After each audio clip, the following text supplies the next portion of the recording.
No, you can just. Maybe you can try first. Good morning, everyone. Can you hear? Okay, hi. Welcome, everyone, to our webinar today.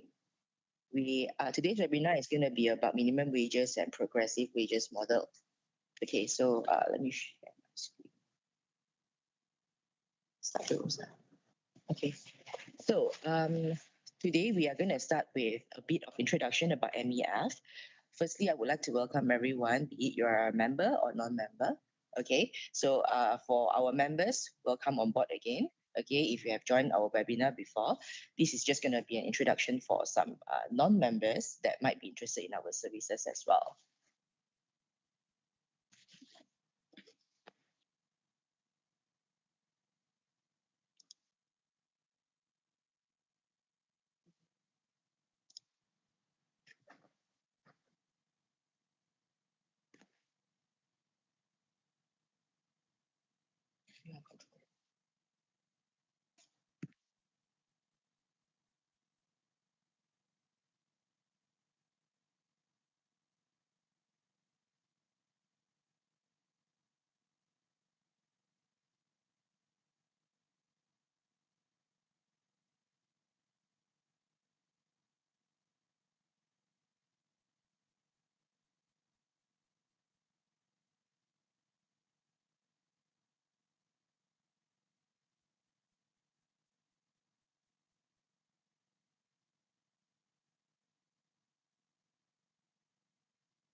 Okay, to give a bit of introduction about MEF, okay, as everyone know, we are the Malaysian Employers Federation, okay, and one of our mission is actually to be the top advocate for private sector's employers in Malaysia.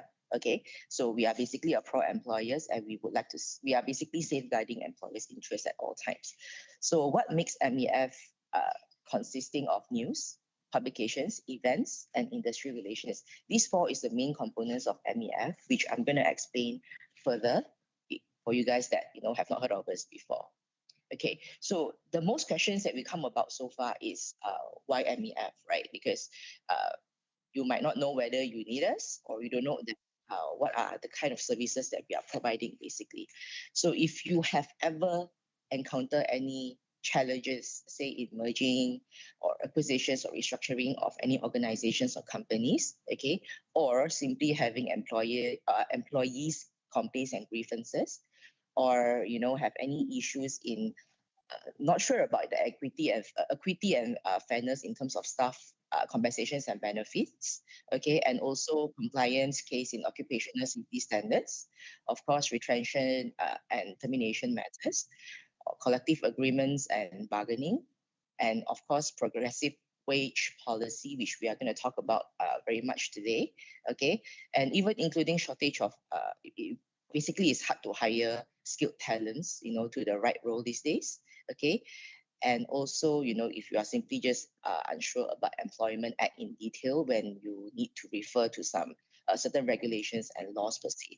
So all these bit and bitter of things that you might come across on a daily basis, as an HR or basically as a founder and boss of a company, you can always refer to us for the right guidance and advices. Okay, so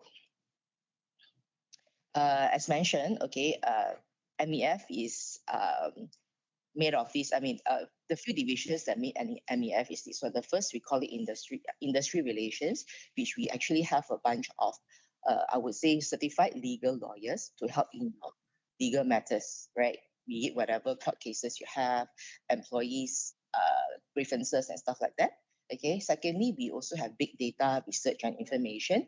What this department does is mainly providing actual stats, reports, and facts and figures, okay, to help you guys to make decision. For example, if you want to know how much you should pay this employee, you want to know exactly how much is the market range for this position, you want to know, what's happening in the industry right now, how do you do forecasts and stuff like that. So this is where the big department, the big data department will play a very important role in to provide this kind of facts and figures. Okay. The next, we also have information and technology, of course. Okay, we are going into a digitalization era this year. Okay, it's one of the main MEF, I would say MEF focus this year, where we're going to have a new phase of portals for members to access information and highlights. Everything will be combined in streamlined into one system for everyone to access and see. Okay, of course, we also have one of the subsidiaries, which is called MEFA, MEF Academy, okay, which we mainly provide training programs, in-house training programs, and is also HRDC claimable. So if you really have like challenges in hiring or whatnot, you actually have challenges in training your people, or do not have the right skill set to perform in a certain roles, okay, we can actually supply training programs, to help you out in this field. Okay, and lastly, there will be occupational safety and health environment on your workplace environment as well. So this, all in all, this is what MEF is providing for our members currently. Okay, our vision and mission is very simple. Okay, as mentioned, we are just, we aim to be the premier representative for all employers, leading in HR development, to achieve national goals nationwide in this country. Okay, so we aim to guide, enhance, and protect employers' best interests. Okay, at the moment, we actually have 8 branches currently, plus one more in Malacca coming real soon, and we actually have 6,800 members nationwide in Malaysia. Okay, so as we grow throughout the years, so we have actually 6,800 members currently, and still growing towards 2024. Okay, a simple overview of our presence in our members' presence over Malaysia. Okay, just a bit history backtrack. Okay, we started, MEF is actually started off as Federation of Malaya Industrial and Commercial Employers Consultative Association with only 66 ordinary members back then. Okay, towards 1962, we were called as Malayan Council of Employers Organization, MCEO. Okay, and officially in 1977, we actually renamed it to MEF and started off with 877 ordinary members and 6 association members. Okay, fast forward today, 2020. Okay, I would say 2023, we have enough 6,500 plus ordinary members and 50 association members. So, okay, just a bit of simple introduction of what we are alliance with. Okay, we actually represented nationally. In terms of national, we actually have NLAC, National Labour Advisory Council, National Wages Consultative Council, EPF, Malaysian Productivity Corporation, and so on, just to name a few. These are the government bodies and national bodies that we are representing at this point. Okay, so regional level, okay, we are also part of CAPE, Confederation of Asia Pacific Employers, and also ASEAN Confederation of Employers. And lastly, international basis, okay, we are actually part of IOE, International Organization of Employers, and also International Labour Conference, ILC. Okay, so these are the few bodies that we are working very closely with, and also representing them. Okay, just to give an overview again on the membership perks that you guys are going to get if you guys are joining as a member. Okay, the generic basics one, okay, every month we're going to have a get-together, a virtual get-together among all members together with our IR consultants, which is our legal advisors. Okay, so you can actually get to know what are the latest highlights and topics is happening right now. They're going to share their insights, for you to actually get the latest updates and news, I would say. Okay, so you can also feel free to gather more information and even ask questions from that. Okay, of course, we are keeping our members updated from time to time via our EDM as well. If there's any national public holidays, as there's any new changes or national announcements, okay, it's going to be announced and shared to all members via our EDM. Okay, and we are also going to have advisory and guidance from our IR legal consultants. Okay, where you can get HR related advices. You can also get, if you have any complaints and employee complaints or problems and challenges that you would like to get a second-hand opinion and advices from, you can also come to us, okay?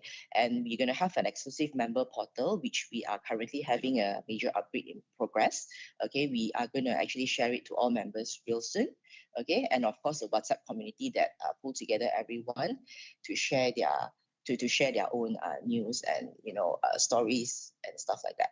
Okay. Moving on to the exclusive membership perks. Okay. On top of the membership perks that you saw in the previous slide, okay, exclusive is a bit more tailored, a bit more detailed and in-depth to assist in your business operations, I would say. So our legal consultants actually do court representation as well. In the event you have any court case, like employees related court cases, we will actually represent and defend. Okay, we also have consultancy if you really need to rewrite any rules or set up any handbooks and stuff like that. We are going to do that. We can also do that. Okay, of course, we will also have tons of conference and seminars planned out throughout the year, which you can welcome and feel free to attend. Okay, and we have HRDC claimable training programs by our academy, providing the right training, the current latest training program by our industry practitioner and speakers, to actually train your staffing soft skills. Okay, and lastly, we have our own publications as well by our own very own big data information. So just to glance through the representation again. Okay, these are some of the samples of industry relation IR services that we are providing by our legal consultants. Okay, these are the things, including, you can get the WhatsApp like mentioned earlier. Okay, you also get monthly meetings and trainings and even HR audit. Okay, consulting services mainly breaks down into this few. Okay, if you can have a look. So I will be sharing this slide, for non-members that would like to join us. Okay, just feel free. I will show you the email address that you can write into later on, and then we can share you this slide for a more detailed information. Okay, these are some of the channels that we do, like WhatsApp mentioned earlier as well, for complimentary consultations. You can feel free to ask in the group as a member. Okay, speaking of research, survey, and publications, okay, these are some of the publications that we have. Okay, you can, be ready to have access to abundance of insights from the industry via different topics across the HR, basically. So, and it's definitely affordable pricing as well for our members. So these are some of the samples of books topics that we have. And these are just a glance of our training so far.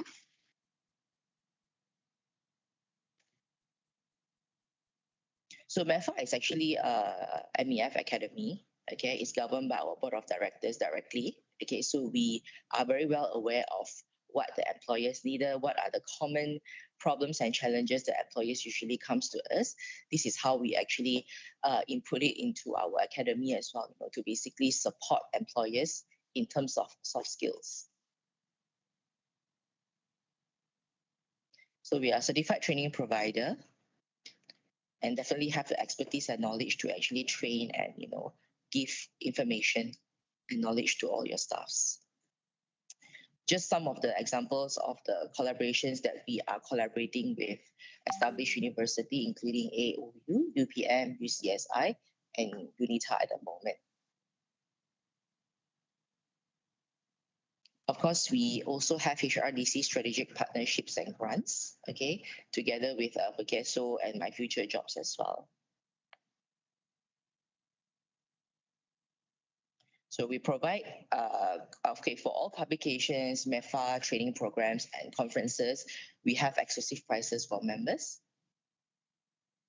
And so this is just a glance of a sample.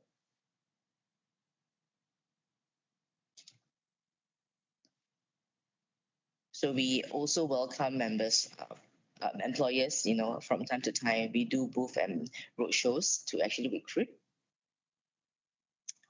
Okay, when it comes to big data and research information, okay, we have survey and publications, we have library resources center services, and all the information you can basically get.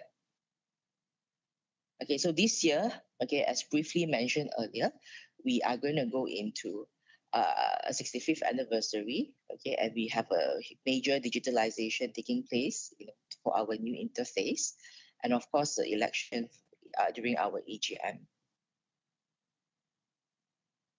So just a glance through of our committee structures.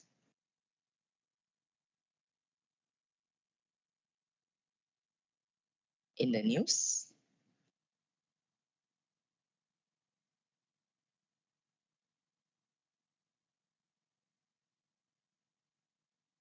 So be part of our growing members, okay, because as you can see, we have ruled since many years ago, okay, and we are still actively recruiting, and we would like to very much help out employers, okay.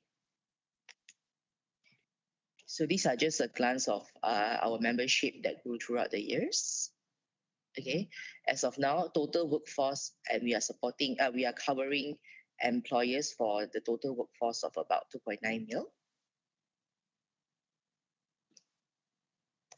Okay, just to share a very simple membership structure in terms of fee. Okay, this is what the fee is right now. Okay, so there will be a 500 ringgit of entrance fee. Okay, for smaller organizations, 20 employees and below, it will be 500 ringgit flat. Okay, for 21st employee and above, means organization below 100 employees, it will be 1,000 ringgit flat. Okay, for a bigger organizations with subsidiaries and all, okay, we will count by head of employees. More information, you can feel free to call in or drop us an email. We are more than happy to help you out and answer all your inquiries.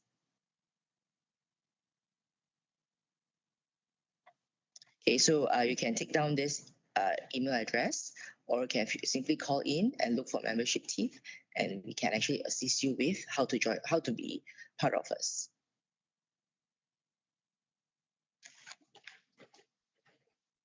Okay, that will be all for now. Yep. So I would like to now thank you everyone for listening. Okay, I would like to introduce our next presenter. Okay, which is the main highlight of today. Okay, it's going to be the next topic is going to be minimum wages and progressive wage model, presented by our very own Datuk Hj Shamsuddin Bardan, our Executive Director of MEF.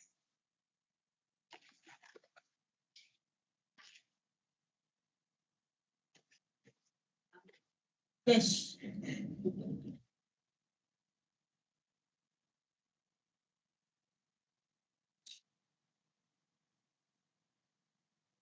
Tadi mengalami masalah teknikal pula dah. Dah buka kamera dia. Okay. So thank you, Bismillahirrahmanirrahim. Assalamualaikum warahmatullahi wabarakatuh. And a very good morning to all the participants.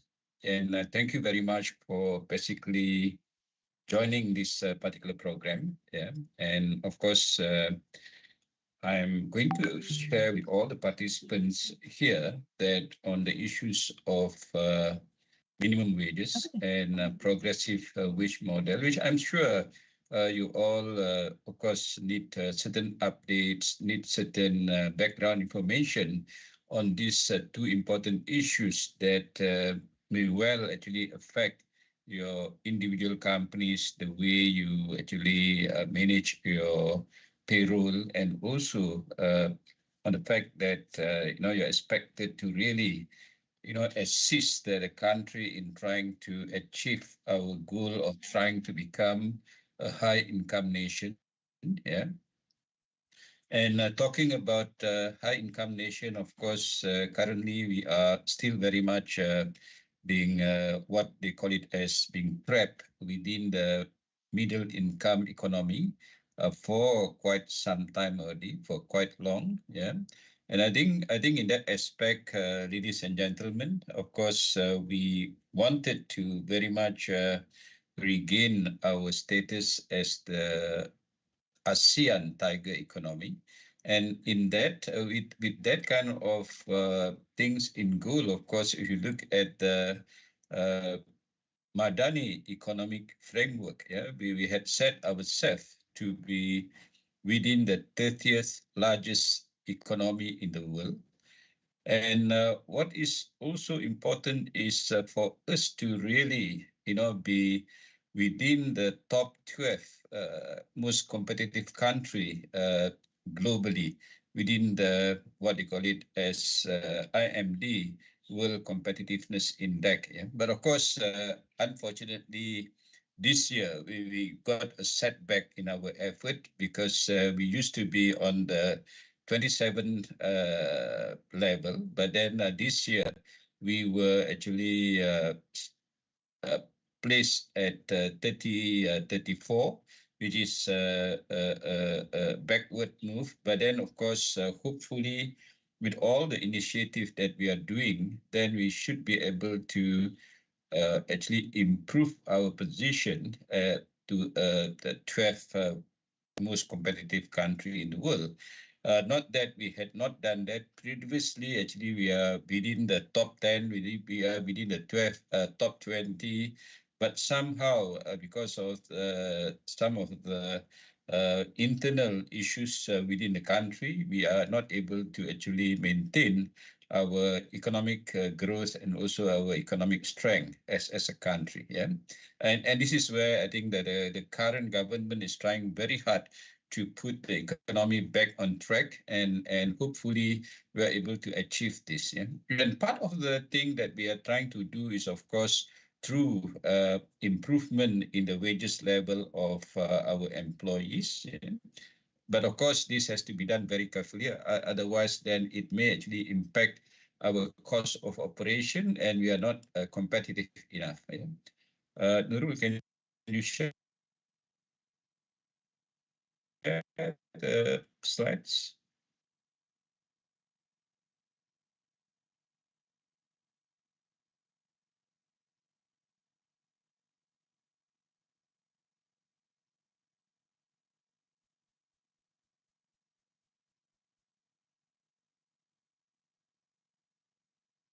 Thank you, Nurul. And perhaps let us just, uh, let me see where it is now.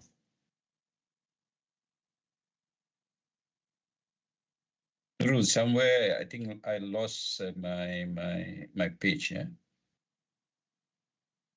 Okay, thank you for that. And of course, what I've tried to do this morning, ladies and gentlemen, is to talk about two important issues on minimum wages and progressive wage model. And of course, like I said earlier, that these are one of the two of the mechanisms used by the country to actually relook at the way we remunerate our employees.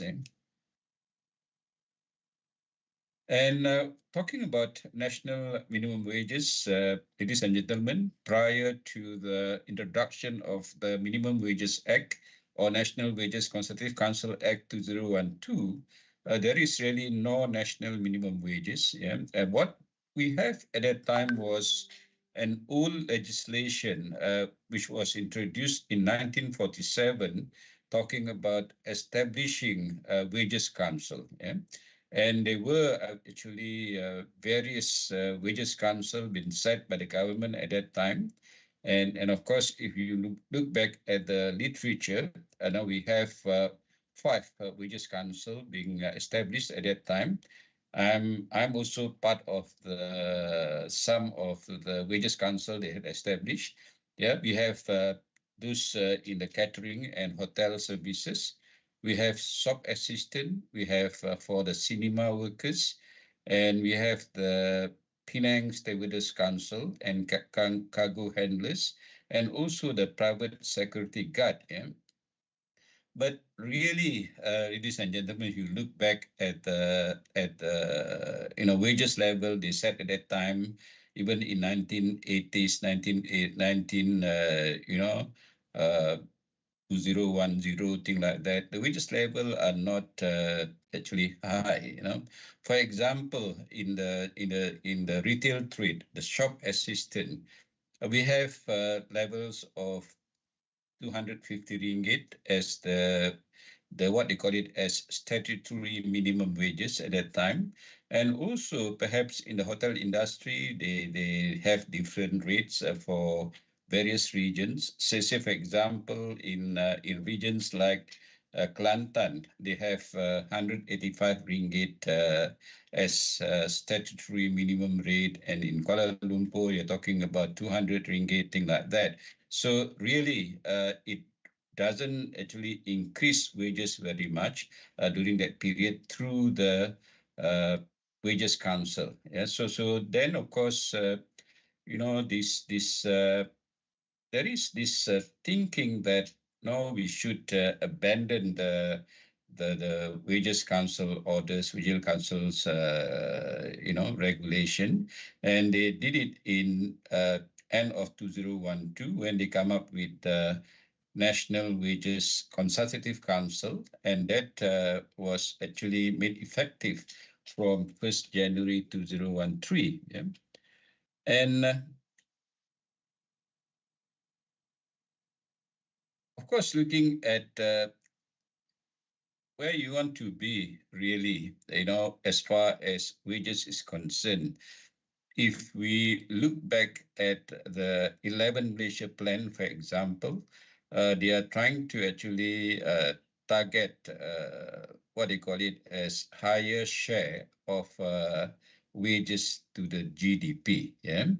And of course, in 2020, for example, this is just, before COVID set in, early part of 2020, we have something like share of wages to the GDP at 37.2%. Yeah.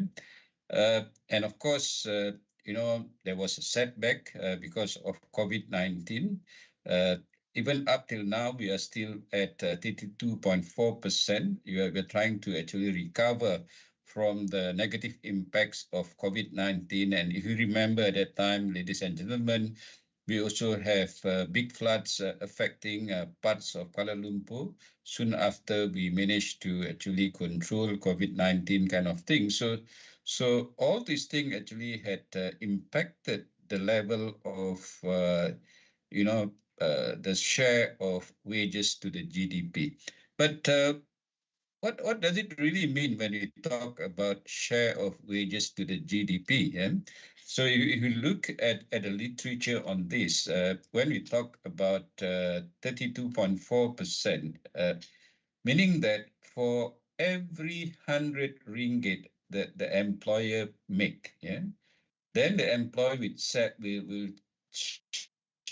share on average 32.4 cent with the worker side. Yeah, that is the meaning of share of wages to the GDP.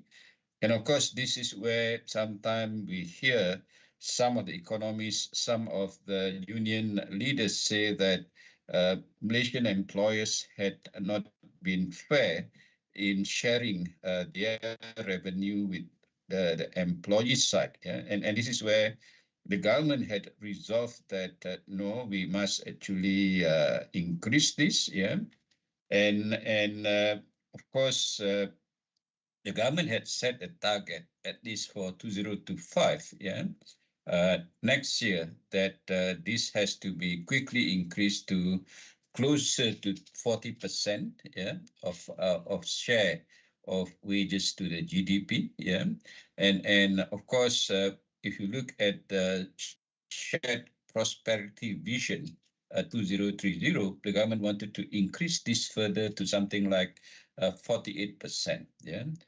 And of course, we in the employer side used to argue that the government should not be interfering into the wages level mechanism, settling mechanism. This should be left to the market forces. This is what we argue as employers, and this is what we as employers like to see. Yeah? Meaning that we don't want the government to really micromanage wages in a private sector possibly will discourage employers from investing further, and that will also discourage the FDI from coming in big numbers to Malaysia. Yeah, but of course, in practice, if you look at this market mechanism without any interference, ladies and gentlemen, then possibly wages will not grow, and of course this can be very well if you look at that back again at the example of the situation where the government first set up the minimum wages policy way back in 2013. Yeah? You can see that by and large, before the first minimum wages order, many employers are paying their employees average of 450 ringgit to 500 ringgit wages per month. Yeah. And of course, that is something that can be considered as worrying and will not be able to really assist the employee to meet some of the basic needs. Yeah? So when the government actually decided to set up the first national minimum wages, of course, it was a painful, I would say, exercise. And of course, we as MEF actually, try to defend the employees' interests at that time, not trying to impose a very high minimum wages as a starter. Yeah. But of course, eventually the government decided that it should be 900 ringgit. Imagine, ladies and gentlemen, that from 450, 500 ringgit, we have to pay 900 ringgit minimum wages. Yeah, of course. How do we then trying to actually mitigate the impact at that time? Yeah, and of course if you look back at 2013 minimum wages, yeah, of course we actually as MEF fought tooth and nail with the government and also within the wages council to actually trying to mitigate the impact of the 900 ringgit. Yeah. So we actually as MEF took the stand to say that when we talk about minimum wages, employers at that time should be allowed to incorporate some of the allowances, some of the fixed allowances that you are paying at that time to be part of wages. Because the problem is, ladies and gentlemen, that if you look back at the Minimum Wages Act, they define wages as basic wages only. So if employers are not being allowed to restructure their wages and include some of the fixed allowances into basic wages, then of course there will be a very high impact on the cost of their wages at that time. Of course, I mean, there were a lot of argument, there were a lot of debate about the subject, and at one stage the council said, no, we are not going to agree and accept the MEF proposal that employers be allowed to restructure the wages and include some of the allowances into part of basic. Then as MEF, we took a very, I would say, firm stand.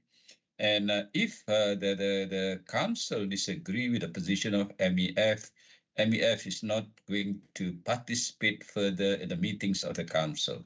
So what we did was, I really put the MEF position very clearly to the council to say that if the council is not willing to consider the MEF proposal, then we are going to walk out from the meeting. Yeah. So, of course, at that time, it was a hard thing to do.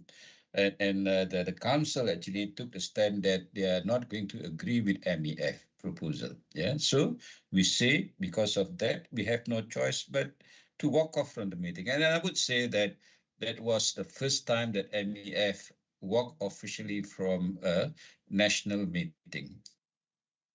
So we put a to say that now the government at that time or the council at that time can decide whatever rate they wanted to do as far as minimum wages is concerned. But MEF is not going to associate ourselves with that position. Yeah. And of course, with that kind of statement, we left the meeting. Yeah. But of course, to our surprise, the council didn't actually decide what should be the rate. Yeah. And they actually persuaded MEF to come back to the meeting table. But we say that we're not going to come back to the meeting table if the council disagree with our proposal to allow employers to incorporate some of the fixed allowances into the best or into the wages, restructure the wages thing like that.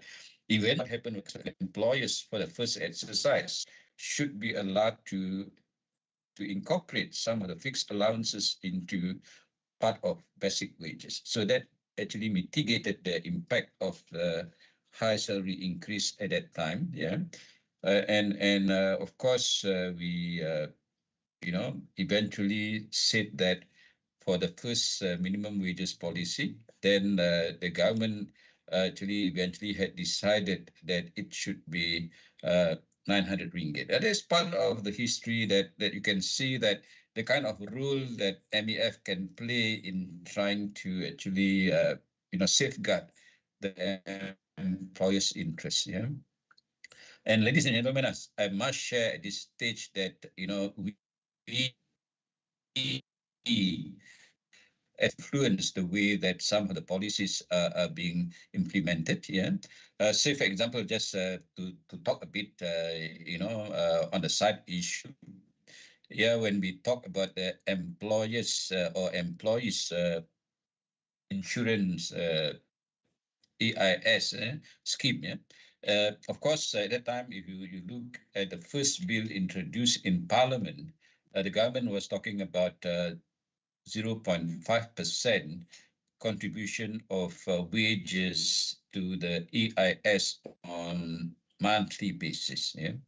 So what actually we did, the president and the treasurer and myself went to see some of the important political leaders and tried to convince them that this EIS should not be introduced. But of course, somehow, even if we are able to see some of the political leaders, they're not able to stop the bill from being introduced in Parliament. But having, experienced that, so we actually met the finance minister too at that time, Datuk Sri Johari, and put forward our views to say that we shouldn't be collecting 0.5%. Yeah.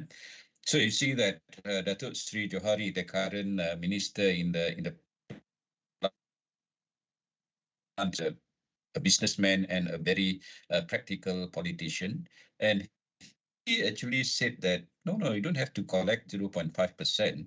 Why you want to collect so much? Because the intention of the EIS is basically to make sure that when employers fail to pay the termination benefits, thing like that, then the employers be actually then the EIS through the fund that they have should actually pay the minimal termination benefits. Yeah. So you don't need to collect 0.5% or 1% of wages, from employers, from employee side, thing like that. So the Prime Minister too at that time said that no, you collect only 0.25%. Ladies and gentlemen, imagine if MEF had not taken a very strong stand on that subject, then our contribution as employee, our contribution as employers would be 0.5% of wages on monthly basis. Yeah. And of course, that is part of the, I think, duty that MEF had done on the employer's side, and also looking at also the employee side on why should we collect so much when actually we don't require that much fund for EIS. I mean, we are proven right in that sense, even despite the COVID-19 thing like that, and also some of the major retrenchment done, closures by the COVID-19 situation, more than 45,000 employers, the smaller ones actually had closed shop. We are still viable as EIS currently, and we are able to pay actually beyond what just had been intended initially, just to pay for employers doesn't pay their employees termination benefit. They are paying much more than that now. We're talking even about assisting employee, even if they actually voluntarily accept VSS, thing like that. And also we do a lot of training and placement services, thing like that. So we have enough money, yeah. And then just to share with the participants here, coming back to minimum wages setting. So this is the actually the procedure under which we actually, as the National Wages Council, actually gone through in trying to make proposals to the government as far as minimum wages is concerned, yeah. And of course, what is important is that there are a lot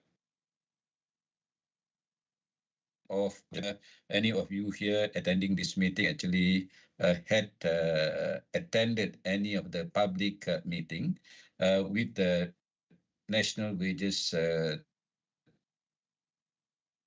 technical, and of course those were actually the meetings they had conducted by the technical committee to actually gain feedback from the stakeholders, employers, workers side, thing like that, also the public, yeah? And of course this technical committee make recommendation to the council, yeah.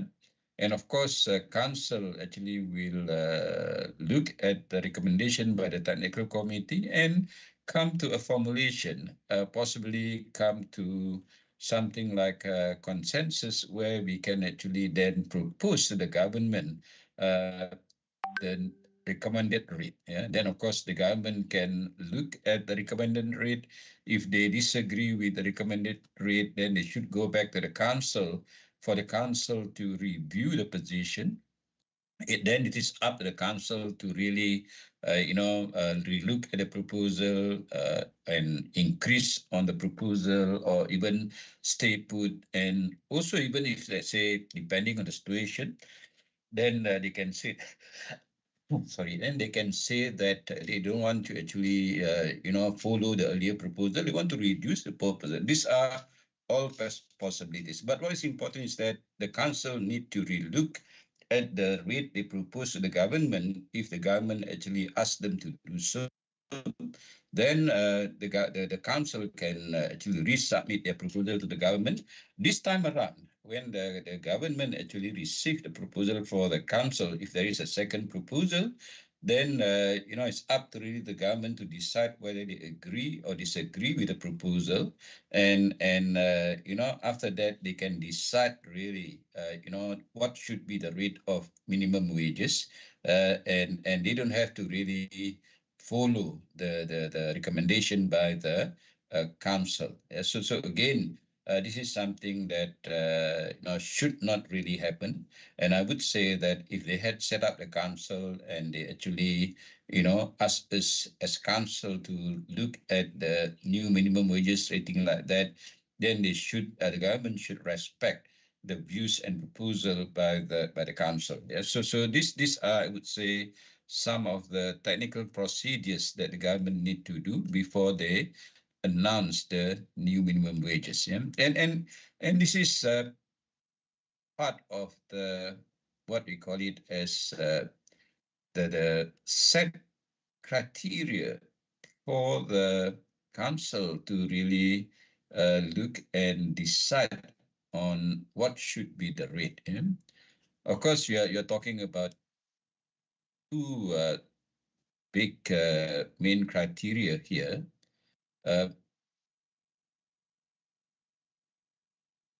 Talking about the base criteria and also the adjustment criteria. One is, of course, the poverty line income and median wages. Yeah? That is the base criteria. Poverty line income is something which is very sensitive. Yeah.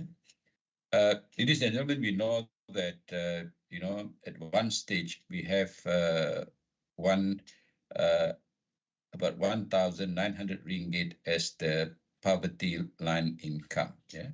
So this, of course, at that time we are being criticized by the international bodies, by the UN, by the World Bank to say that our poverty line income is unrealistic. It is too low.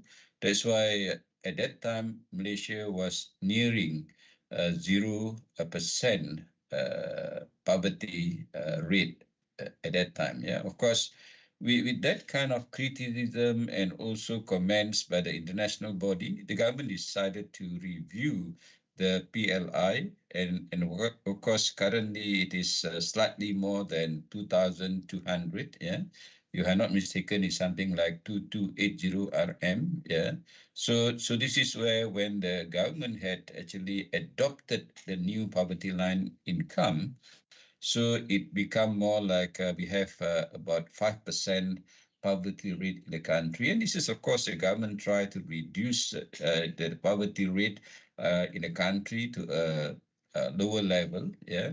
But of course, one must understand that when we talk about poverty line income, it is not actually individual income of the employee. Yeah. It is something like,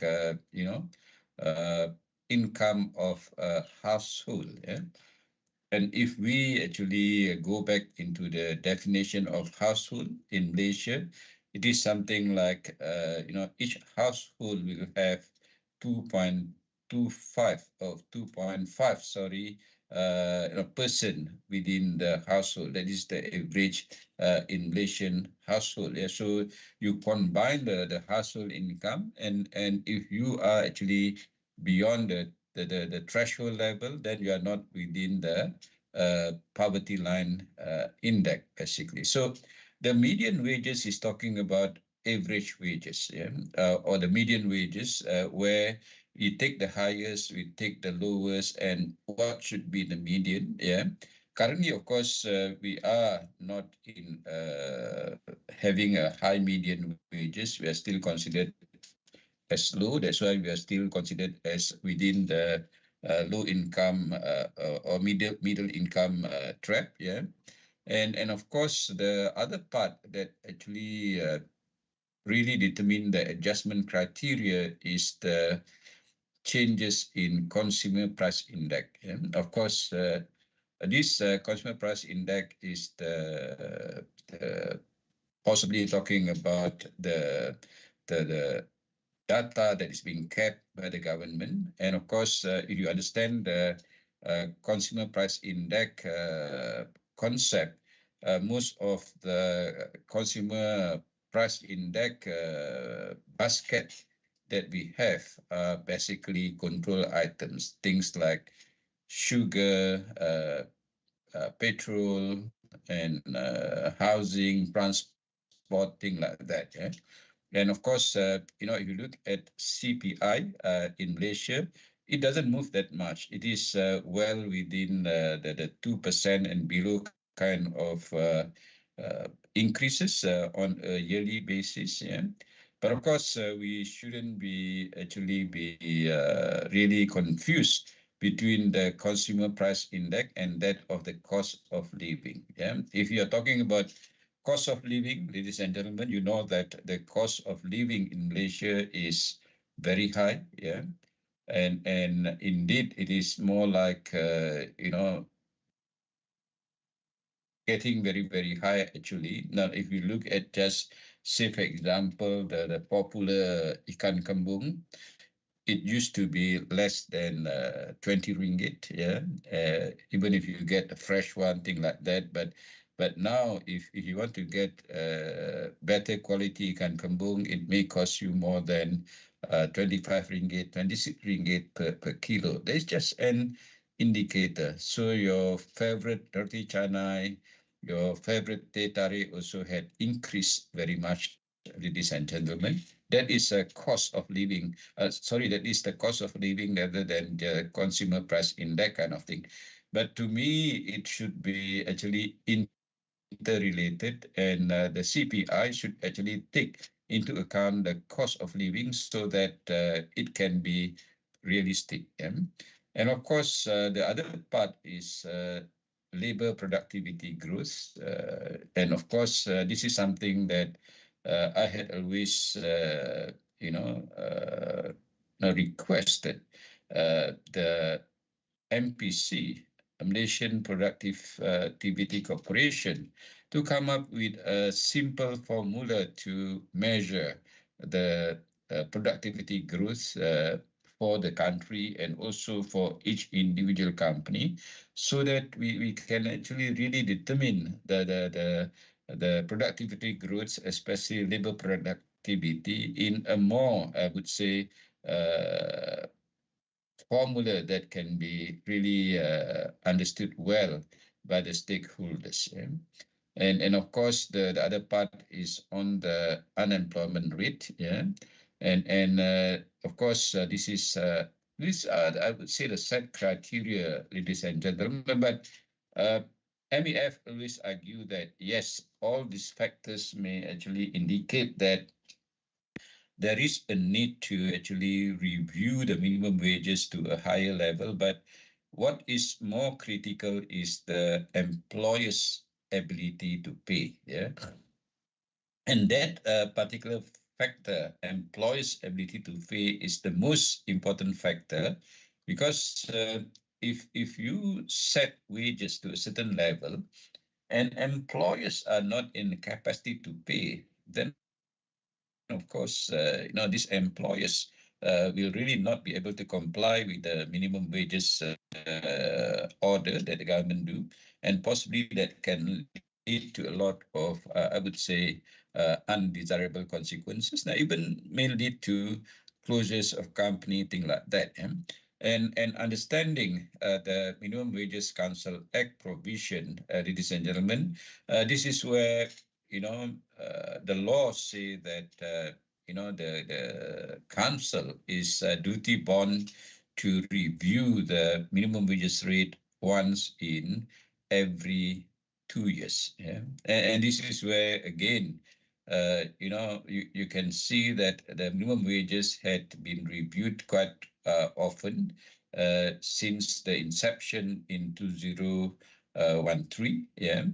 And of course, this can give rise to a lot of issues, because some of the rate of increases can be really very, very high, and that can impact your cost of operation. Yeah, and this is just to actually share the part where we say that minimum wages means basic wages, thing like that. Yeah, and again, we are also being, I would say, pushed a challenge by the central bank, by Bank Negara, when they started to actually, put in the idea about living wages. Yeah, and this actually was actually first floated in 2018. Yeah. Of course, in one sense, we are, as MEF, quite happy, because not many quarters actually talk about living wages. Yeah, it's not a very popular concept because living wages would differ from one town or one city to another, depending on the locality, thing like that. But at that time, when they talk about living wages in Kuala Lumpur, now if you are a single adult, you're talking about you require at least 2,700, and if you are married without children, then you would have something like 4,500 ringgit. And you are married and you have 2 children, then your combined income should be 6,500 ringgit. Yeah. So again, here, of course, depending on each family's unit situation, when they talk about living wages. Yeah. Of course, living wages is not individually based, except if you're a single adult. So if you are married, thing like that, that it should be a combined income of the family concerned. Yeah. And of course, this living wage, even though it is not popular, it is there as a concept, and sometimes being floated by unions, sometimes being floated by politicians when they talk about wages, thing like that. Yeah. And of course, if you go back again to the Wages Council Act, uh, it is basically talking about minimum wages based on sector, of employment, regional areas. These are the main three requirements that minimum wages must be based on these three factors. Yeah? But if you look at the previous minimum wages order that we have, yeah, at one stage we have a different rate between Semenanjung, Sabah, and Sarawak. Yeah, it's not a unified rate, but there seems to be not popular, and the government actually in 2022 actually went back to one single rate. Yeah, but I had always been holding the view that in the event wages is being set as one rate for the whole country under the NWCC. In fact, that rate is not complying with the requirement of Section 22 1B of the Act, because Section 22 1B of the Act clearly says that it should be based on sector, types of employment, and regional areas. It should differ from one sector to another, one employment to another, and also based on the regional rates. And of course, you cannot really say that, yes, if we set up 1,500 to the whole country, yeah, I mean, to in Kuala Lumpur, if you're talking about 1,500 as minimum wages, I think it is something that possibly be considered as something too low to actually enable the employee concerned to meet up with the basic needs. But if you're talking about, say, 1,500 in small town in Perlis or in Kelantan, then possibly we can say that, yes, that rate is more than adequate kind of thing. So this is where it is important that we need to relook at the regional areas, thing like that. Yeah. And of course, another pressure that actually came about, ladies and gentlemen, as far as minimum wages rate is concerned, is the recent announcement by the government that the government is reviewing the public sector pay by 15% for the support staff and the professionals, and for the higher level staff at 7%. Yeah. And also the government had actually said that their lowest pay in the public sector should not be lower than 2,000. Because currently, their lowest pay is something like 1970, thing like that. Yeah. And of course, the government also had announced that the review of the wages is to be done in two phases. About half to be given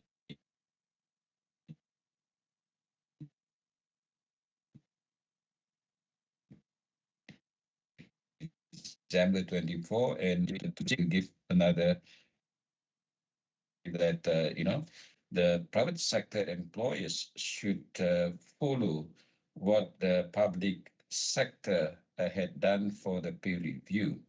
But not to be really misunderstanding the situation, ladies and gentlemen, we can see that the peer review for the public servant actually had not been done for the last 13 years. Yeah.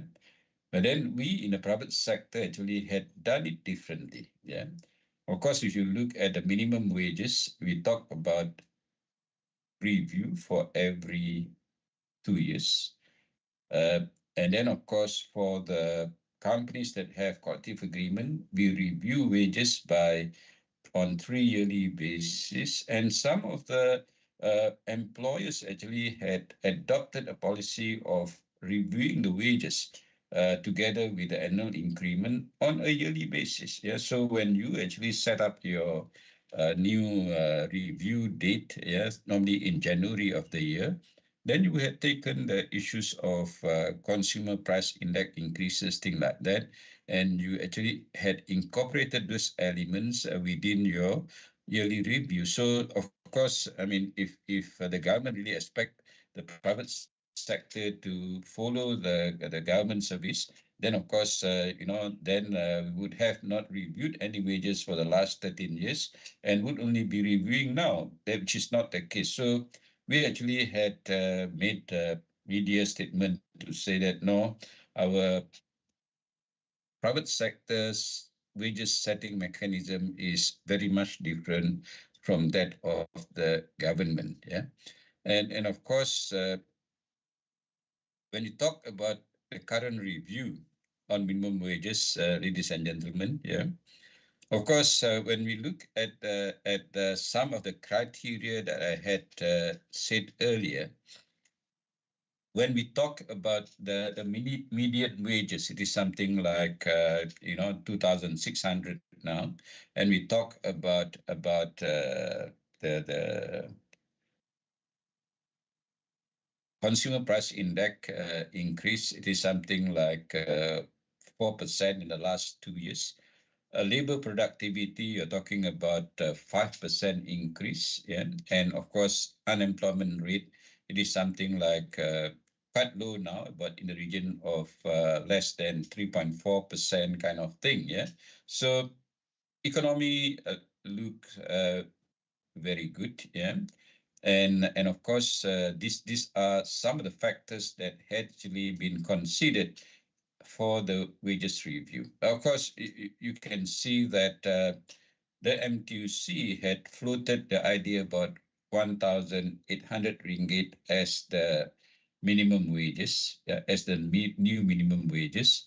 And also, of course, there were calls by the union side to make the annual increment mandatory. Yeah. But of course, as far as MEF is concerned, we are very much against any move to make annual increment mandatory. This should be led to by the company's capacity based on the company's financial position, and also, of course, based on the market rate, thing like that. And as far as the current minimum wages review, we took the initial stand to say that no, we shouldn't be having any increases in the current minimum wages review because we actually had increased the minimum wages very high during the 2022 minimum wages review in May. Yeah, it was, if you look at the rates at that time, the review rate is actually within the range of 25% to 36%. As MEF, we actually had raised the issue to say that as far as minimum wages is concerned, around the ASEAN region. Now, even if you look at Philippines and Thailand, for example, in Thailand, actually, they last reviewed the minimum wages by 1.6%. But we actually had increased it by 25% to 36%, which is indeed very high. And of course, we say that for current rate, we should maintain it rather than increasing the cost. Yeah. And of course, basically, to expect a no review on minimum wages can be something which is, we understand as MEF, it is unrealistic. Yeah. And of course, for every review that there has to be some increases. The question is how much? Yeah? How much should be the increase? Yeah? And of course, as the NWCC, the NWCC had came up with certain, I would say, compromise position, yeah, and had actually submitted the proposal to the Minister of Human Resources, the proposed rate of minimum wages. Yeah, so you can expect, ladies and gentlemen, that there will be increases in the minimum wages. Like I say, to expect no increase is something that may be unrealistic, unless something really bad happened between now and the date the cabinet announced the new rate of minimum wages. Yeah, otherwise there should be some expectation of increases, but question of how much, my apologies, ladies and gentlemen, I'm not at privy to really share what should be the rate kind of thing, and what is the recommendation of the council to the government, thing like that, because we are bound by confidentiality agreement, thing like that. And if you're not careful, then possibly we can be charged for actually not sharing something which is very confidential. Yeah. So what happened currently is that now the Human Resources Minister had actually sought the feedback from the various other ministries within the government, and understand that there was some feedback given by the various ministry, and the minister is going to table the proposal to the cabinet, and the cabinet will decide what should be the rate. Yeah? And of course, the government will eventually announce the new minimum wages rate. And what is important is basically we as MEF also say that employers in the private sector should be given some time to adjust to the new requirement. And this is where, in principle, that the council had said that there should be a cooling off period from the date of announcement to the effective date of implementation. So we are talking about 3 months grace period kind of thing. So if you look realistically, ladies and gentlemen, at the timing, now we are ending, August, and September is coming. Yeah. So that depends very much on which particular date the government announced the new minimum wages rate. So earliest that can happen is basically the new minimum wages rate will take effect in December 2024, meaning that this will be having a good feeling kind of thing. The public servant will get their pay review on 1st December 2024. The private sector employees will also have the minimum wages review on December 2014. But of course, we in the private sector, as MEF, we would like the minimum wages rate, if possible, to start from January 2025 rather than December 2024 itself. Yeah? And of course, we had always raised this with the government, really. What is the impact of minimum wages increases, and who are the real beneficiaries of minimum wages policy? And this is just to take a leaf from the previous study that I had made. Yeah, at that time they say that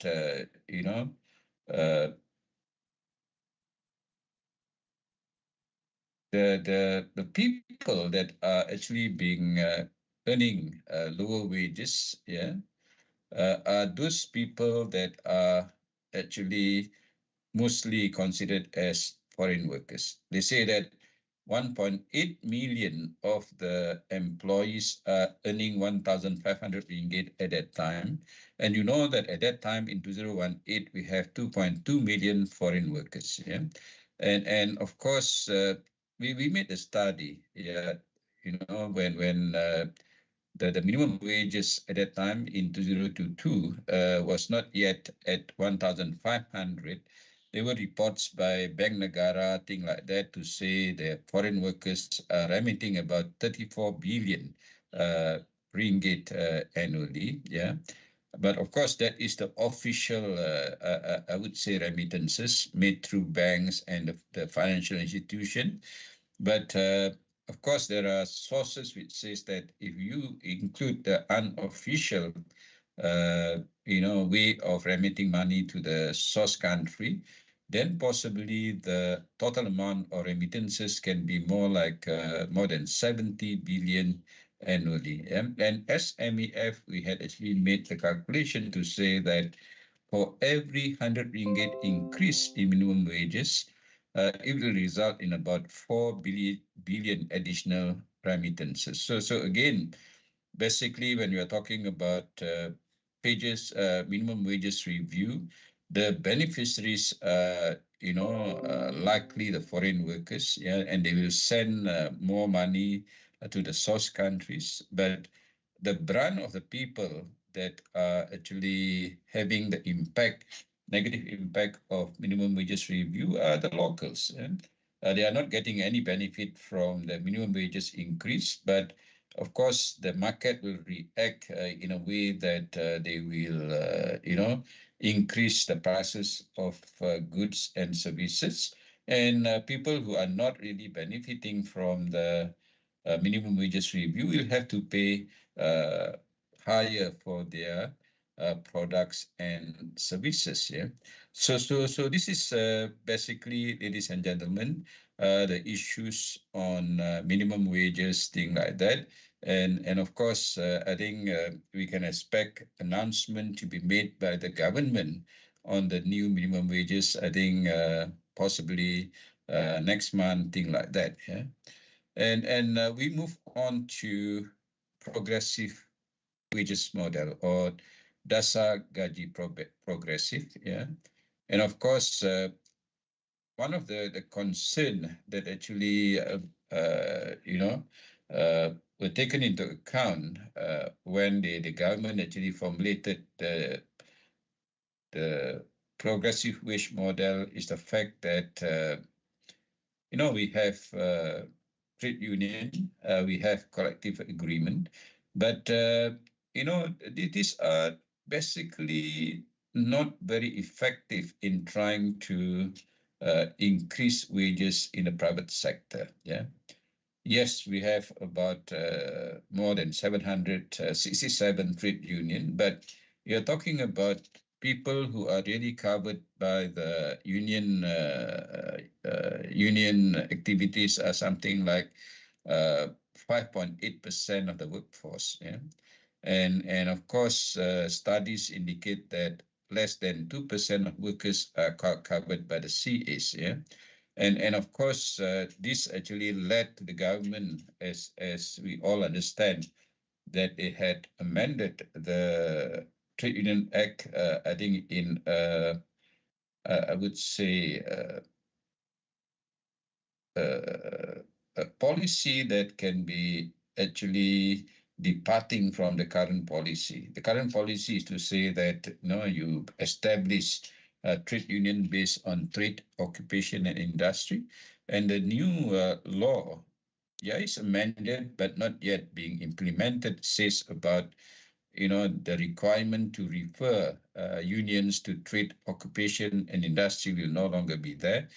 And of course, this led to what we always term it as omnibus union. So a union is not restricted by the nature of the name or the way that they are originally being set up, but they can actually represent employees from any other sector. Yeah.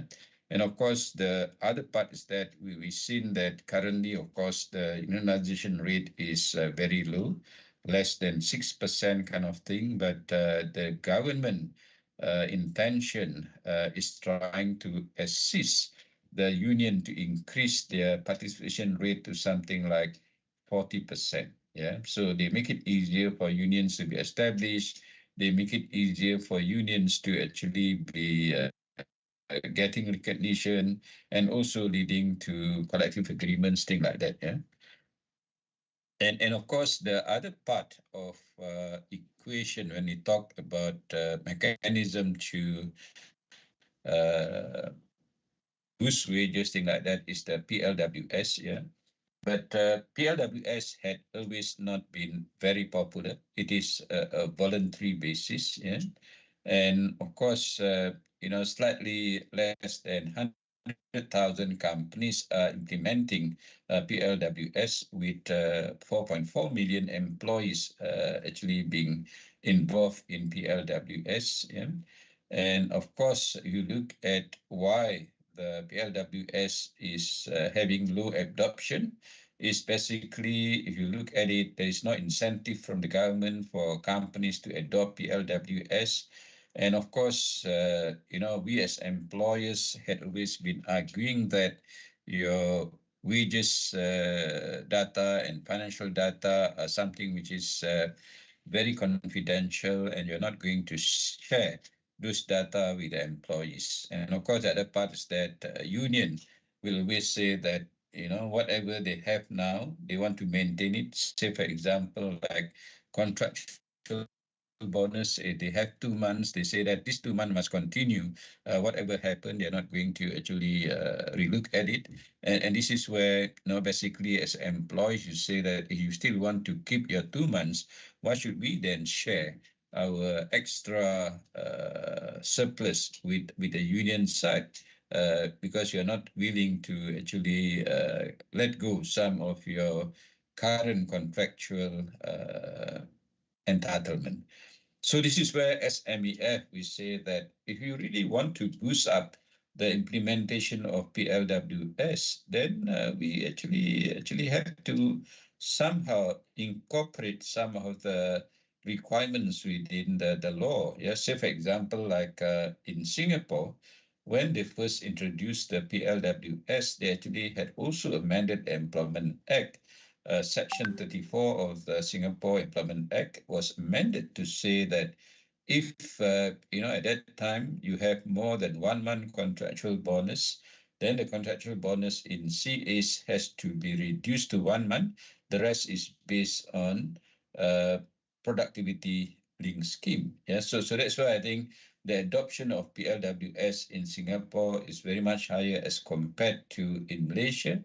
We had proposed that a similar provision be adopted in our Employment Act, but somehow the government is reluctant to do that. So up till now, so I would say that this PLWS is something which is not really popular in terms of wage setting mechanism. Yeah?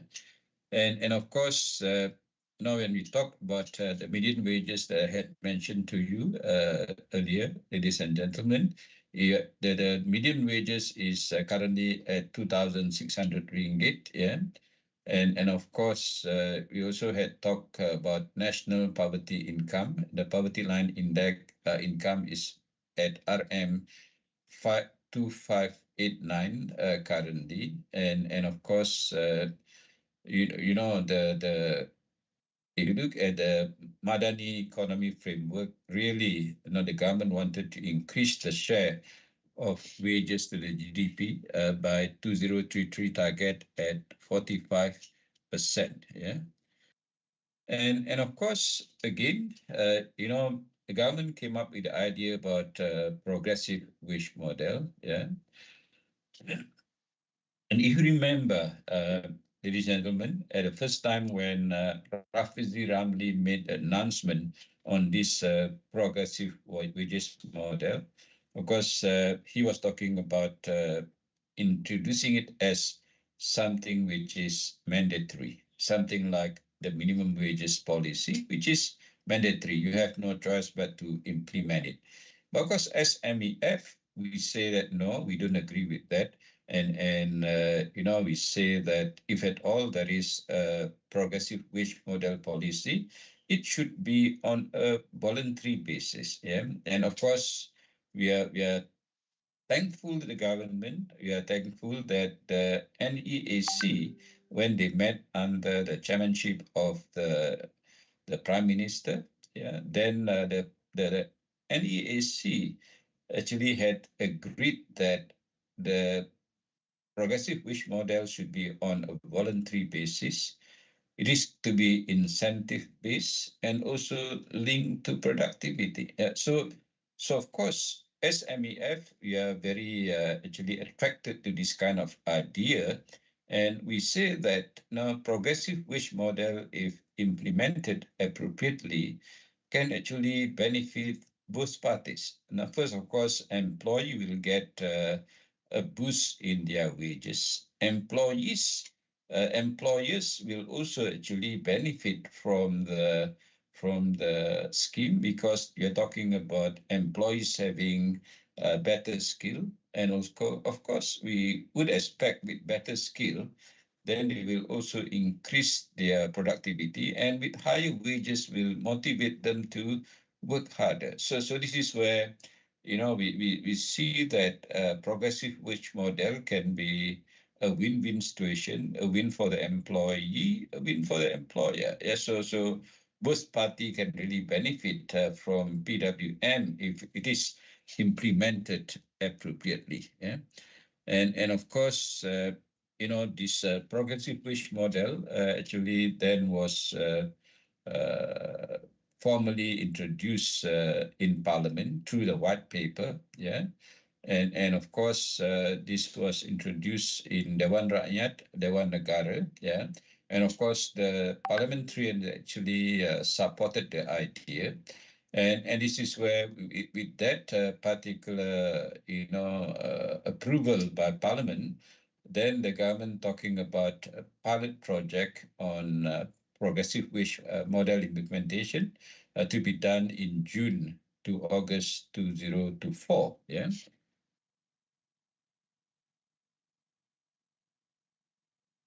And of course, if you look at the white paper, then you're talking about the pilot project should cover 1,000 employers on first come, first served basis. Yeah?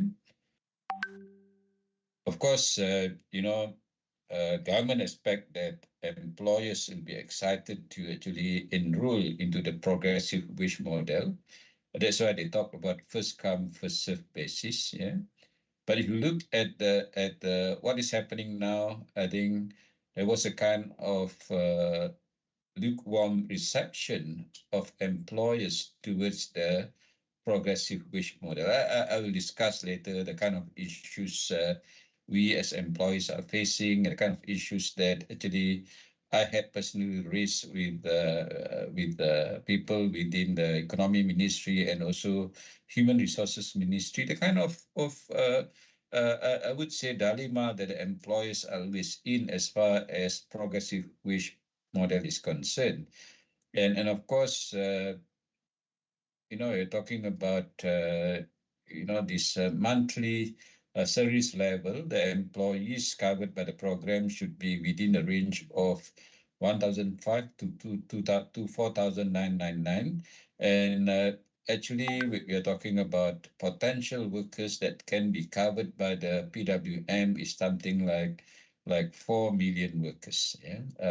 Of course, when we talk about this, ladies and gentlemen, we are talking about formal sector employees within the private sector. Yeah. So of course, if you look at the data from EPF, things like that, we have about 8.8 million employees contributing to the EPF. If you look at the SOCSO data, the number is slightly less, about lower than 6 million employees, things like that. Yeah.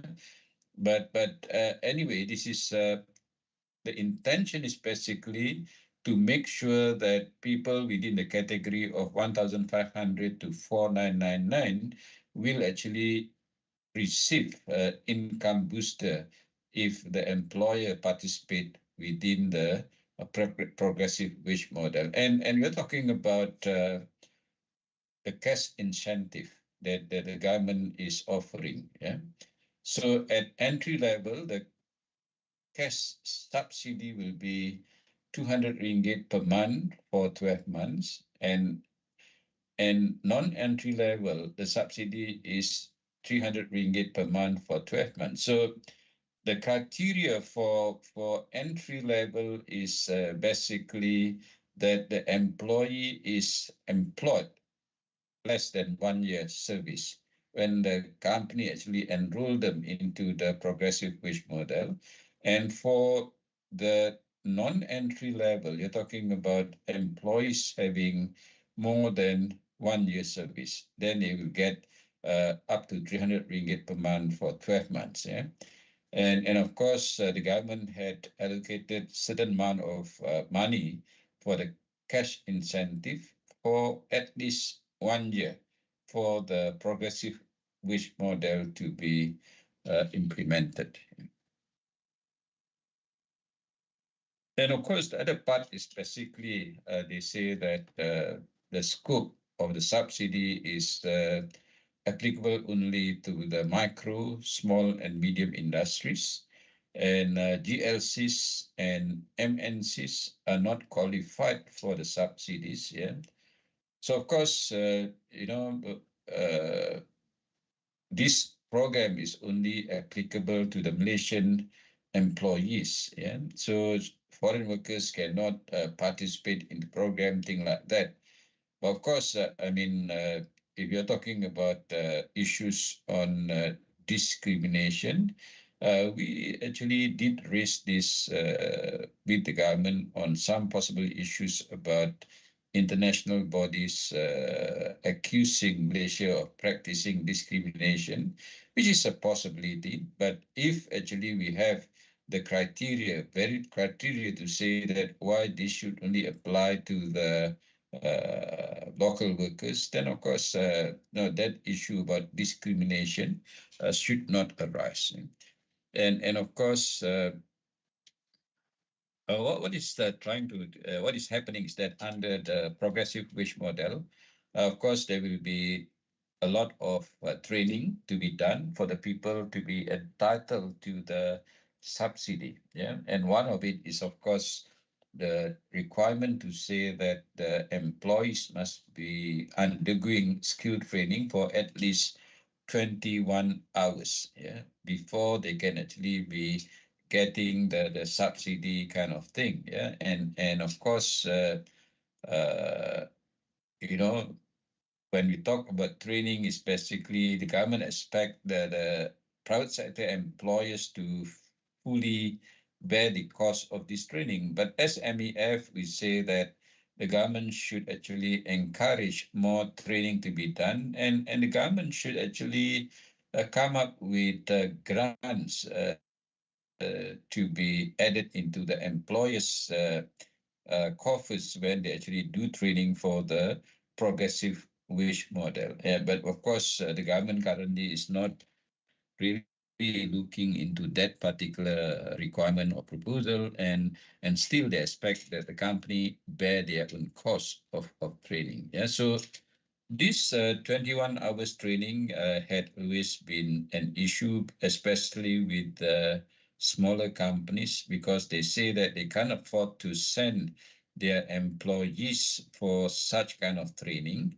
And they of course, then the committees on PWM had said that, yeah, they make it more like flexible. When we talk about 21 hours training, then of course this can be even in a form of in-house training that you may have done to your employees involved in PWM, and also that if we do what they call it as on-the-job training, this also can qualify as that part of the 21 hours training that are required under scheme. Yeah. And of course, the problem is that when you ask your employees to be having a better skill, thing like that, we as employers also need to reciprocate by introducing new technology, thing like that, to change your processes and your production, so that at the end of the day, that will enable the employees together with the new technology to be more productive. Yeah, and of course, when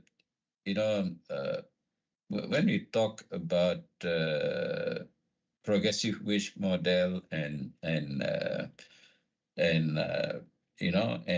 median wages, thing like that. Yeah, the assumption is basically our economy will grow by at least 6.5% per year over the period of 2023 to 2030. But of course, if you look at the kind of hitches that we have of late, yeah, then possibly it can be a challenge for us to really have 6.5% average growth of the period from 2023 to 2030. And of course, yeah, we are actually just recovering from COVID-19.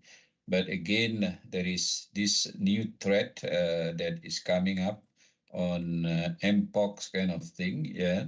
And that also may derail some of the kind of progresses that we had made. Of course, we, as MEF also had put forward our views to say that whatever mechanism, whatever policies the government adopt to mitigate the impact of COVID, of Mpox, then it should not be too restrictive that will prevent companies from operating, just like what happened during the MCOs kind of thing, because that can really be destabilizing the economy if the government take action, something like even leading to movement control order, thing like that. So again, of course, when we talk about the assumption that economy is growing by 6.5% average over the period of 7 to 8 years, then we're talking about trying to increase the median wages from 2006 to 4005 in 2030. Yeah, that is the projection where we're talking about PWM is going to be able to also assist in increasing the medium wages. And of course, the productivity growth is something which is very, very important. But unfortunately, ladies and gentlemen, when we talk about data on productivity growth, it is always considered as confidential. Yeah. But really, there was a study which was marked as confidential, where during the period 2011 to 2019, there was this a study on the correlation between wages growth and that of the productivity growth. Yeah. And of course, the finding with that study is to say that the wages grew by 1.7% higher on yearly basis for the period of 2011 to 2019 over the rate of productivity growth. Yeah, so if you're talking about that period, 2011 to 2019, really, the wages growth actually had exceeded productivity growth by 15.3%. And this, of course, cannot continue in that manner, because if this continue, then basically you're talking about, eroding whatever competitiveness that you have within the international market. Yeah. And of course, the other issue that has to be addressed really by the government, not through wages, but through some other mechanism, is to actually find ways and means in trying to control the increases in the cost of living. Now, because as MEF, we had forwarded the view to say that no amount of wage increases will be able to actually mitigate the impact on the cost of living. Yeah, if you keep on actually using increases in wages to resolve your increases in cost of living, then you're just chasing something that you'll never be able to chase. Yeah? And of course, you're talking about, the kind of companies demography within Malaysia, ladies and gentlemen. We know that the SMEs actually made up about 98% of all registered businesses in Malaysia. And we see that out of the 98% SMEs, 650 50,000 of them are the macro enterprises. Micro enterprises mean you are actually employing less than 5 employees. Yeah. And of course, the SMEs actually contributed to 38.3% of the Malaysian GDP, and of course contributed to 17.3% of the export and provide 48% of employment. Yeah, but of course you can see that despite the large percentage of SMEs, their contribution to GDP is limited to 38% and also export 17%. But in terms of employment, they provide for 48%. So you can see that these people, yes, they are big in number, but they are not really contributing very much to the export and also to the GDP, even though they employ something like 48% of the employees. So again, this possibly is limited to the fact that people in the SMEs are less skillful, less productive, and people the SME don't really upgrade their processes and production based on the new technology, thing like that. Yeah, and of course, this issue about skilling I had mentioned earlier. Yeah, and the other part is basically the pilot project itself. We are now at the pilot project stage. I'm not sure whether any of you here had participated in the pilot project. Yeah, and of course currently it is limited to these sectors. You're talking about manufacturing, construction, retail and wholesale trade, communication, information, professional, scientific and technical activities. Yeah, so these are the 5 sectors. Actually, the professional, scientific and technical activities are within 1 grade. Yeah, so this pilot project is actually supposed to be within June to August. And what has happened is basically, if you look at the pilot project itself, the registration slightly exceeded 1,000, but application to participate is less than 500, 443, and meeting the wages criteria, only 144 companies. Yeah, so you can see that if you really talk about 1,000 people expected to actually implement the PWM during the pilot project, really it is only 144 companies that meet the criteria and impacting about 1,238 employees. And so these are actually basically more like people are not participating in high numbers because I would say of the limitation that we have. Yeah, and these are actually some of the conditions that I would say that can be limiting. Yeah, and especially when you talk about the condition on entry level. So what the government had done is to say that for entry level, the wages should be at or above the wage level determined for a particular job. Yeah, so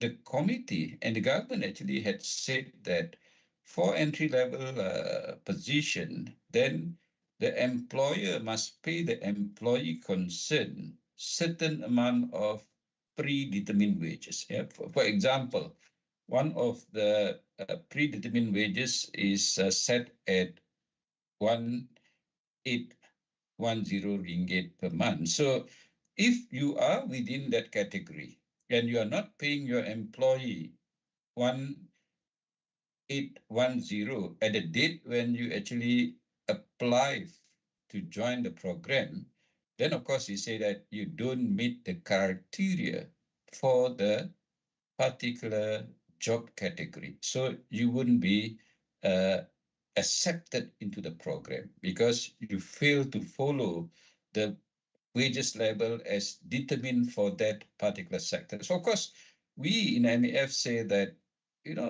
the government shouldn't do this because you are setting up so many tools, so many conditions for employers to participate. MEF is of the view that so long as your employee is within the range of 1,500 to 4,999 per month, whether it is at the entry level or whether it is at the non-entry level, then these employers should be able to enroll the employees into the program. So don't set another minimum level wages for each job category, because that will actually kill off any interest of the employees to participate in the program. And of course, for the non-entry level, at the time you actually apply to join the program, you must be able to show that you had actually, pay 6% increase in wages to the employees involved. So this again can be something that is not easy to implement, not practical to implement, because as you know that in the private sector, normally you would have actually given your wages increase in January of the year. And suddenly when you want to enroll into the new program on progressive wage model, say for example, you decide to enroll in June, then in June, you must be meeting the wages criteria, whether at the entry level or if you are non-entry level, then you should give a further 6% increase on the current pay of your employee. And I say that this is really not practical. Yeah. So this is where, again, many employers still play the attitude of wait and see whether, after the pilot project, which is supposed to be for 3 months, then of course the pilot project will be reviewed and we will give input on what actually need to be done as far as the criteria are concerned to attract more employees to join the program. Yeah. And of course, the government had made it clear that the subsidy is for 12 months. Yeah. Question is that after the 12 months is over, what happened, to the subsidy? Is the government going to say, yes, we are going to continue with the subsidy program for another year, another 2 years, or 3 years, depending? And if the government say no, what happened then? Then, of course, employers involved in the progressive wage model will be left stranded. So you're left high and dry with higher wages, and there is no subsidy from the government on that aspect. And of course, question is that with that kind of difficult and stringent policies, of course, many employers are saying that whether the high wage increases can be really sustainable. So when you talk about 12 months, program, ladies and gentlemen, for the pilot project, so assuming that after this talk, you're convinced that you should be involved in the progressive wage model, meaning that you're going to enroll in September. So your 1 year subsidy will actually be from September this year 2024 to August 2025. Yeah, beyond that, of course, is anybody's guess. Yeah, and of course, for the people not within the pilot project, the pilot project is, of course, going to end in more like August 31st, But then, internally, there was some discussion to say that people should be allowed to still be within the pilot project for even up to 31st December this year, And of course, that will run for 1 year kind of thing. And of course, for the people outside the 5 selected sectors, of course, they hope to roll out the program by January 2025, for 1 year this year, and the rest is, of course, depending on the government financial capacity at that time, thing like that. Yeah, and of course, you know, the rollout for the other sectors will have been actually earmarked for January 2025 for 12 months. Yeah. So that depends on the date that you actually enroll into the program. So I would say that, ladies and gentlemen, there is this window for us as employers, for you as individual employers, to also give your views to the government on the issues involved in progressive wage model. And I would encourage you as employers to really submit your views to the government. Yeah, they have a portal within the economic ministry and the Kasuma, and also so to actually accept feedback from the public on the implementation of the pilot project itself and what need to be done. Yeah, and of course, we as employers always face this dilemma. Yeah, question is that how do we then try to harmonize minimum wages with that of the progressive wage model? Yeah, and of course, we know that the minimum wages is mandatory. Yeah, and of course, we know very well that the PWN have a lot of stringent qualifying wages determined for the non-entry for the entry level. Sorry, not non-entry, and also the government actually had determined the wages level for each entry level job category, and of course this is something which is not acceptable. Yeah. And ladies and gentlemen, I actually had shared my overview about minimum wages and progressive wages model. And of course, I would say that, I hope that brief on the issue will be able to actually raise more awareness with the employees on the subject. And of course, we can always actually take some of your concerns here, and we can discuss any matter that you may want to raise to us. Yeah, what you need to do is just to actually press on the raise hand icon. Then the secretary will call you on to raise your view. Yeah. So thank you very much, all the participants. Yeah.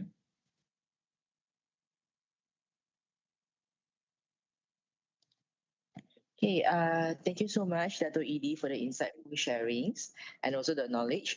So we will be just letting everyone know here, we won't be able to share the original slides, but this whole broadcast today will be shared on our YouTube for your access in the event you need to re-access back any information shared by Dato'. So we are also going to have a 2 days training program if you are looking into a more in-depth understanding and knowledge about this, which I will be sharing with everyone in a bit. But for now, let's proceed to our Q&A session, which we have received from our fellow participants today.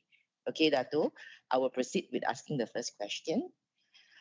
There are rumors that the minimum wages will be reviewed coming to the end of the year to 1.5K, from 1.5K to at least 2K or more. So what would be MEF stand on this rate? Yeah, basically, rumors are rumors, and we are not supposed to really listen very much to rumors, because that will give you a lot of anxiety. Yeah, and you will lose, your sleep over that rumors. So basically, of course, I would say that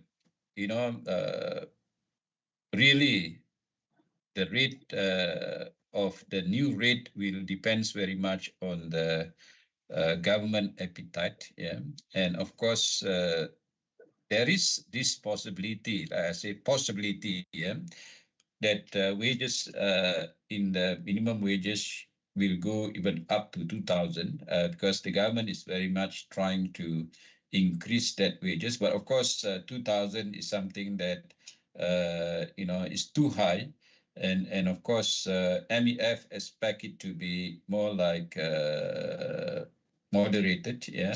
And whatever increase should not be too high, not in the same rate like what we had done previously, to 25% to to 36% kind of thing. I would say that possibly, yeah, the wages review can be within double digit, yeah, but not exceeding 20% kind of thing, yeah. But these are the, I would say, ranges that we can expect to happen, but there is nothing definite about this particular rate of review, yeah. Okay, thank you, Dato.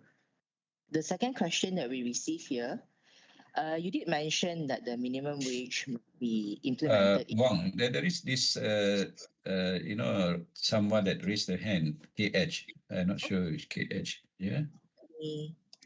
Possibly you can call that first, yeah. Oh, okay. Yes, Karen Howe, we see here you have raised your hand. Can you share with us if you have any questions? Unmute.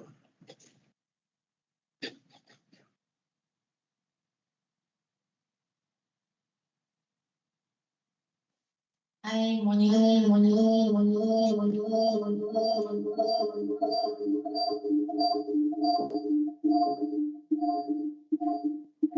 There is a lot of echo.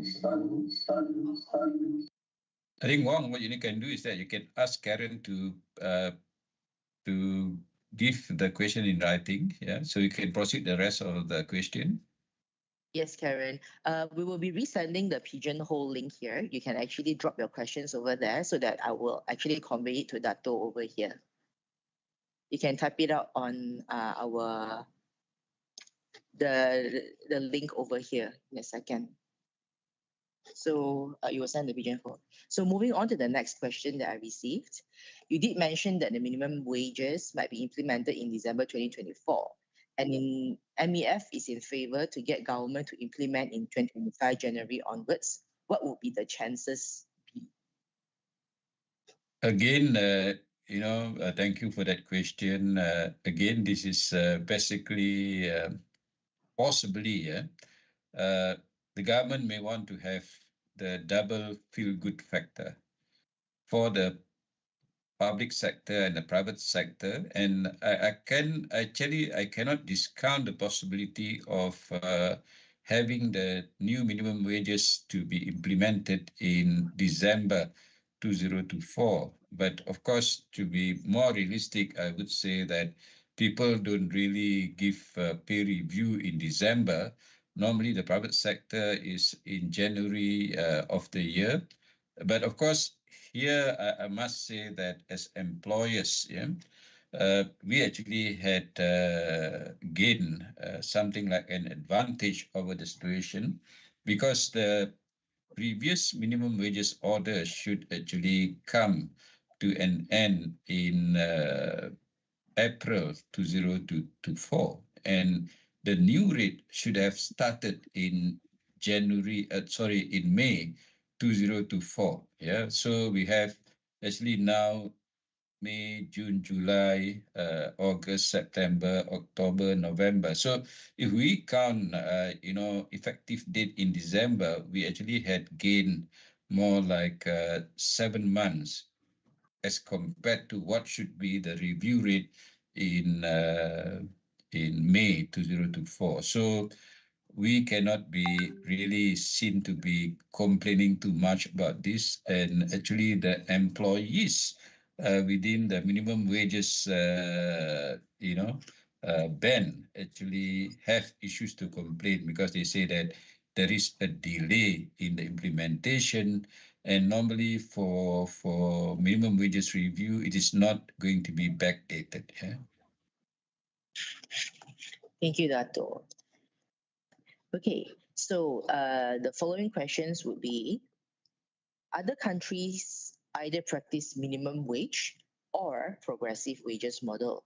Why Malaysia have two, and what is MEF stand on this? Because this scenario increases the complexity of the overall salary scheme and, in a way, trouble employers. So your Yeah, say that? yeah, sure. This is something that I think, remember, I said that we are trying to actually be classified as high income economy. And of course, the only problem is that when wages are left with the market forces, as advocated by MEF, and also the employers, wages doesn't see the kind of growth that's being desired within the labor market. So there is a need to really intervene into that. And I say the mechanism used by the government to intervene into the wages policy, minimum wages, you're talking about PLWS, and currently also the collective agreement, and the latest part being used is on progressive wage model. So all these things combined, yes, it gives to a lot of confusion, yeah, which one to follow. But still, we say that policies like progressive wage model, PLWS are all non-mandatory. Yeah, but of course, the minimum wages is mandatory. Collective agreement is mandatory. You have union. Yes. So again, each economy will have to decide for themselves as to what kind of wages policy mechanism that will be introduced in a market to actually have to boost up the wages level in the country. Yeah. All right, understood. Okay, just cutting in a bit where I received a question from the chat box, the latest ones. Salam Datuk, can you explain why should the minimum wage applies to foreign workers too? As now the employers, we have to pay so much, for example, levies, accommodations, transportations, and even on human rights to cover their agency fee. So, Yep. yeah, if you could share your explanation. Yes, I think the major thing that we need to understand is the issue of non-discriminatory practices, the equality. Yeah, and of course, MEF is doing a lot of. Malaysia is doing a lot of. I would say trade, being a trading nation, and we do export our product to some of the countries that believe in equality of treatment, especially US, the European Union, and the likes. Yeah? And of course, as a country, we cannot actually discriminate the implementations of some of our policies. For example, imagine if we say that minimum wages doesn't apply to foreign workers, yeah, because we already had incurred high costs in recruiting them. But basically, of course, minimum wages actually, as a tool, is trying to reduce the number of foreign workers in the country. Yeah, but if you look at what really happened prior to 2013, when we first introduced our minimum wages policy, at that time we have about more than 2.8 million foreign workers. Yeah? But then suddenly, when employers at that time, before that 2013 minimum wages policy, pay about 450 to 500 ringgit, wages to the foreign workers, suddenly they have to pay 900 ringgit. Of course, it's a big shocker to them.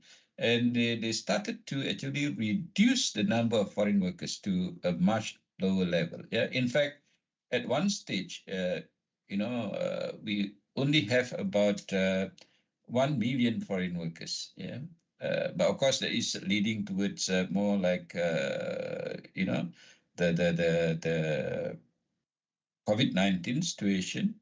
And soon after COVID, when the economy actually came back, yeah, then we as employers cry about what we call it as a shortage of foreign workers. Not just shortage of workers. We say that we have shortage of foreign workers. because the locals are not keen to actually come back and work in the sectors that are actually used to be filled up by foreign workers. So again here, I would say that yes, we had incurred high costs in managing the foreign workers. And of course, some of the employers were actually taken to task for failing to actually give the, say, for example, like the collective agreement benefit to foreign workers. Some of them were taken to court. And I would say that the court, stand is very clear that the collective agreement apply to everyone, including foreign workers. Yeah, so that has to be fully applied to them. And the same thing like minimum wages policy, it doesn't actually differentiate between the foreign workers and the local workers. And of course, I must say that the minimum wages policy is used by the government as a strategy to reduce reliance on foreign worker. Of course, when you talk about trying to reduce the reliance on foreign worker, the RMK 12, yeah, the 12 Malaysia plan actually had set up the limit of or the quota for foreign workers at 15% of the workforce, and currently we are very near that limit already. Yeah, about 1.5 million, about 2.5 million, thing like that. That's why you can see that there is a general ban on importing. Yeah, and of course, only some of the sectors that really are not able to attract locals to be there, then they allow on a selective basis to bring in new foreign workers. Yeah, and of course, the program on calibration for work, thing like that, is still continuing, and mostly employers are trying to get new foreign workers through the recalibration program. Yeah.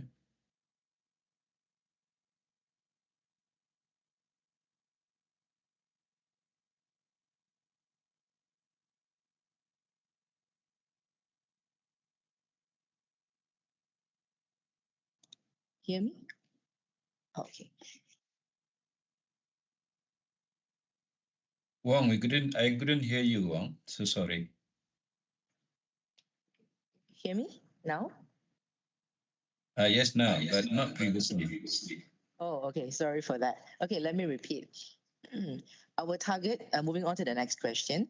Our target now, okay, is 48% from GDP, right? So there are also a question, what is the level at other Asian countries as of now? Is Malaysia like very far back behind, or is actually quite on par? Yes, thank you for the question. Yeah, and basically, of course, Malaysia is considered as having the share of wages to the GDP as one of the lowest, in fact, in ASEAN, and as compared to the rest of the world. Currently, we are at 32.4%. Yeah. And of course, this is a concern. If we want to call ourselves as high-income nation, then we should be prepared to actually raise the share of wages to the GDP. And government had said 48% come to 0.33. Yeah. And of course, you're talking about some of the countries. Yeah, it is basically beyond 50%. Share of the wages to the GDP. Yeah. And of course, we strive to do that so that actually, that the mechanism is quite simple, ladies and gentlemen. When employees have more disposable income, employees are expected to actually boost up the local economy. Yeah. And of course, this is where we say that through the PWM, we wanted to actually increase the purchasing power of the employee, especially those at the lower end, those within the 4999, so that we can actually then give them more money to spend and boost up the local economy. Yeah. And as compared to minimum wages policy, basically, if you actually increase the wages of the foreign workers, you're not going to use that additional money to boost up the local economy, they are likely to send every single cent that they got from the increase of minimum wages to the source country. Yeah, because whatever needs that they have, within their current requirements are already met and set aside by the kind of wages that they earn currently. Yeah, so there is no need for them to use part of the increases in the minimum wages to actually, assist them in meeting their current local requirements. Yeah.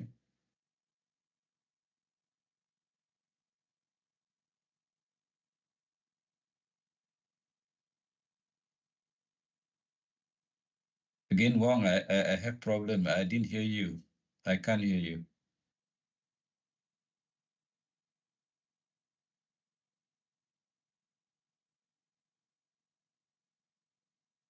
Now, still the problem, Wong. The same problem. No voice over from your side.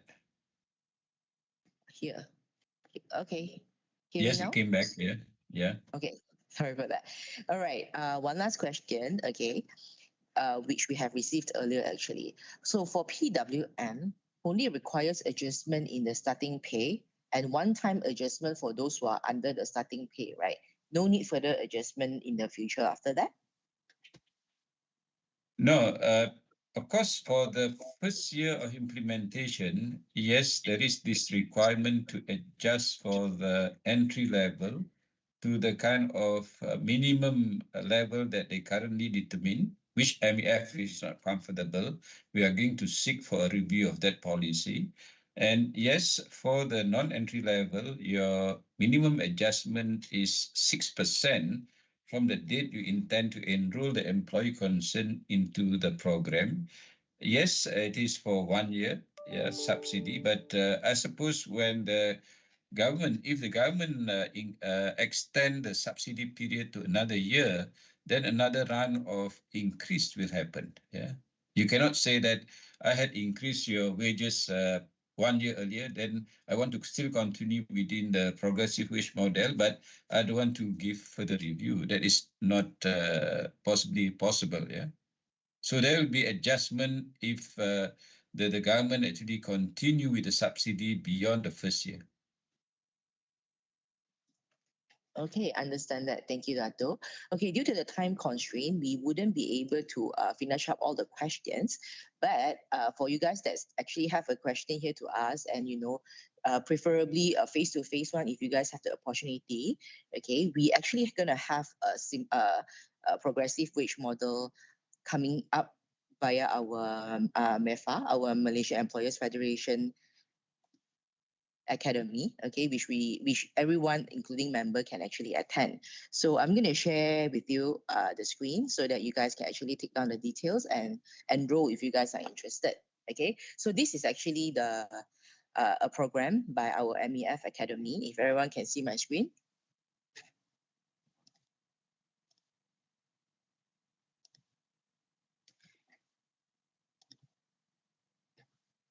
Okay, so this is going to be a 2 days program. Okay, we actually invited speakers from Singapore National Employers Federation as well, together with our very own Datuk Hj, will be actually talking about this topic specifically. So if you guys wanted to know more in depth, this is going to be a more comprehensive understanding, and it's going to be a more interactive one as well. We believe you can actually ask face to face if you guys are actually attending this thing. So it's actually a HRDC claimable as usual, and you guys can actually scan the QR code over here to find out more. So any inquiries and whatnot, please feel free to email in to us, and then we can assist you accordingly. Thank you, Dato, for the sharing. So thank you very much, and also thank you to all the participants, and hope to see you as being within the MEF fraternity. So thank you very much. Thank you everyone for joining us today.